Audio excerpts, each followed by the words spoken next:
Сливарите ги интензивираат протестите. Утре 1 час точно во 11 ќе биде блокиран магистралниот пат Радовиш-Струмица. Но војначинки и повторно ќе го искажат својот револт поради немањето на откуп на модра слива. Од Министерството бараат дополнителна помош. Ќе побараме од Министерството за земјоделие на Република Македонија да ни одобри 5 денари по килограм субвенција за претрпената штета која се случува на нивите во Радовишко и воопшто во цела Македонија. Потоа ќе побараме и проценка по 3000 денари по декар, бидејќи сметаме дека таа е реална проценка, иако оваа година сливите имаат многу повеќе, родот е многу поголем.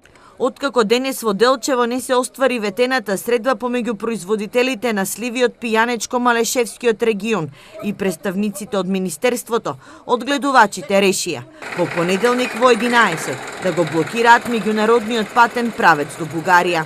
За овие 3-4 дена е критично за тоа што после имаше оваа најава некој купец доаѓаше тука, сега вика од сливата веќе пропадната за тоа што веќе омекната, веќе не може да купуваат. Така да едноставно оставени се на милост и немилост и на времето и на одговорите во владата. Во Радовишко и Пијанечко-Малешевскиот регион за откуп чекаат повеќе од 15.000 тони сливи.